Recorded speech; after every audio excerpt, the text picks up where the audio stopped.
Habari za asubuhi mtazamaji, na karibu katika matangazo ya habari za saa 2 kamili kutoka Midida Live TV.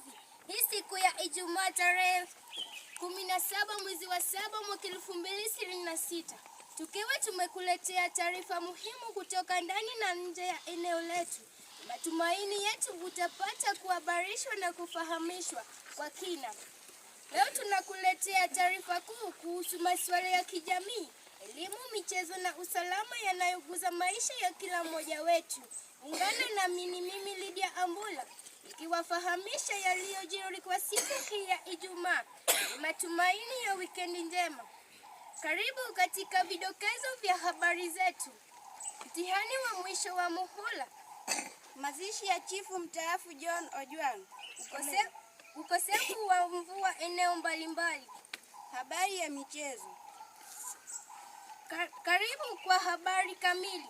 Mtihani waendelea katika shule ya msingi ya Midida. Mtihani wa kufunga muhula wa pili ulianza rasmi siku ya Jumanne na utakamilika wiki ijayo. Wanafunzi kwa sasa wameweza kufanya nyakati zao za masomo ili waweze kupata gredi za kupendeza. Habari kamili kwa mwanaripoti wetu Josephine Atieno. Asante sana mrembeshaji Lydia. Wanafunzi wa shule ya msingi ya Midida wanaendelea na mtihani yao ndani ilianza Alhamisi ya wiki hii. Mtihani hiyo inawahusisha wanafunzi wa madarasa mbalimbali na inalenga kupima uelewa wao wa masomo yaliyofundishwa katika muhula huu. Uongozi wa shule umewataka wanafunzi kuwa watulivu, kuzingatia maadili ya mtihani na kujiepusha na vitendo vya udanganyifu.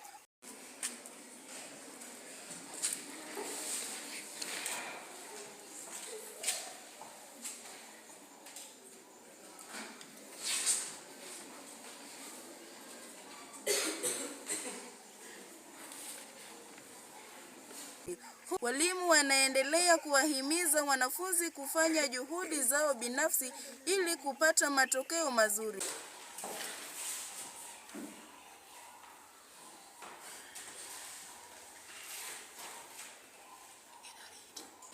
Huku wazazi wakihimiza kuwapa watoto wao mazingira mazuri ya kujisomea na kuwaunga mikono hadi kukamilika Mtihani hiyo inatarajia kuendelea kwa siku kadhaa kabla ya wanafunzi kurejea kwenye masomo ya kawaida. Nikiripotea katika shule ya msingi ya Midida ni mimi Josephine Atieno. Chifu mstaafu John Ojwang Olem azikwa kwa heshima kubwa Kambogi. Aliyekuwa chifu Bwana John Ojwang Olem alipata kufanyiwa sherehe ya mwisho katika eneo la Kambogi. Olem alipumzika siku ya Sabato tarehe 4 mwezi baada ya kugonjeka kwa muda mfupi sana. Sherehe yake ilifanyika siku ya Jumatano ambapo umati ikiwemo wanasiasa wa dharura walihudhuria. Tupate habari kamili kwa Matilda Achieng. Aliyekuwa chifu mstaafu Bwana John Ojwang Olem amezikwa katika hafla iliyofanyika leo katika viwanja vya shule ya msingi ya Kambogi. Marehemu alifariki tarehe 4 mwezi huu baada ya kuugua kwa siku chache. Mamia ya waombolezaji, viongozi wa serikali, familia, marafiki na wakazi wa eneo hilo walihudhuria ibada na shughuli za mazishi ili kumpa heshima zao za mwisho. Miongoni mwa viongozi waliohudhuria mazishi hayo ni mbunge wa Uriri Mheshimiwa Mark Nyamita, aliyekuwa gavana wa Migori Zakaria Obado, Mheshimiwa Omamba, pamoja na viongozi wengine wa kisiasa na kijamii.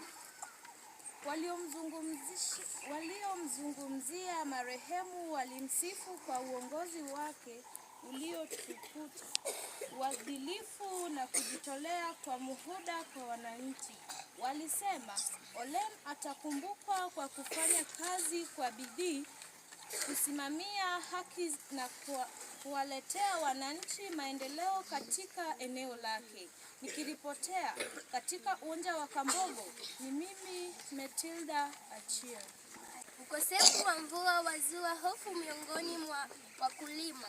Ukosefu wa mvua unayosababishwa ukame eneo mbalimbali nchini Kenya umeleta uoga kwa jamii, hasa wakulima ambao wameonekana kuwa na hofu.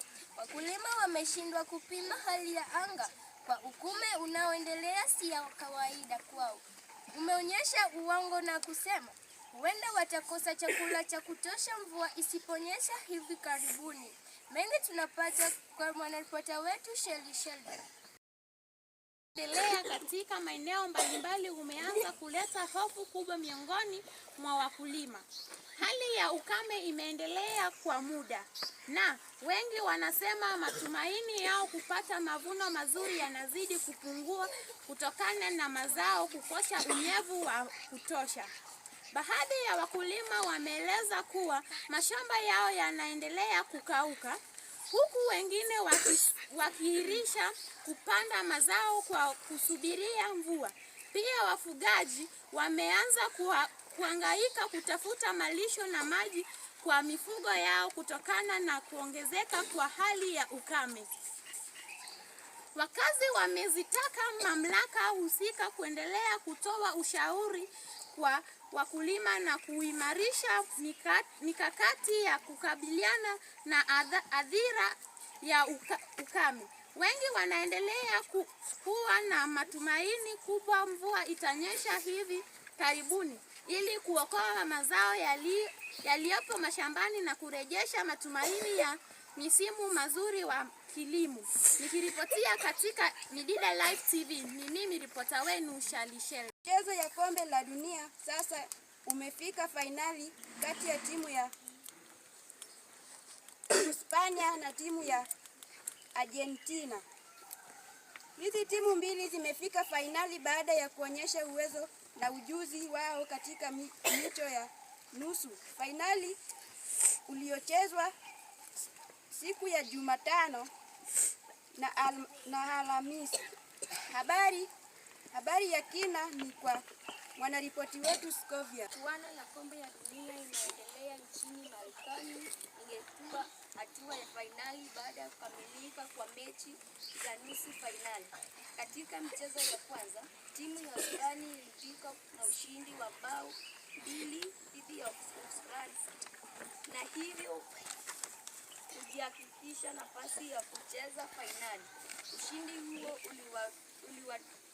uliwakatisha ndoto wa Faransa na kuchukua taji wa dunia mwaka huu. Katika mchezo mwingine wa nusu fainali, Argentina ilichapa England kwa bao 2-1 na kufuzu kwa fainali. England ilikuwa ya kwanza kupata bao, lakini Argentina ilirejea kwa bao 2 na kuibuka mshindi. Ushindi huo umeongezesha Argentina kukutana na Uhispania katika fainali itakayochezwa Jumapili, huku Faransa na England zilikubaliana katika mechi za kuwania nafasi ya tatu. Nikiripotia katika uwanja wa Los Angeles, mimi Mpendwa Scovia. Asante, tunafika mwisho wa matangazo yetu ya leo. Matumaini yetu kuwa umepata kufahamishwa na kuelimishwa kupitia Midida Live TV. Tunawatakia watazamaji wote wetu wikendi njema iliyojaa baraka tele, amani na furaha pamoja na familia zenu. Tukutane tena katika matangazo yajayo. Mimi ni Lydia pamoja na mwenzangu hapa Masi Afani. Kwa niaba ya wenzangu wote hapa Midida Live TV, tunawatakia heri na kustarehe. Uwe na siku mwema na Mungu awabariki. Asanteni.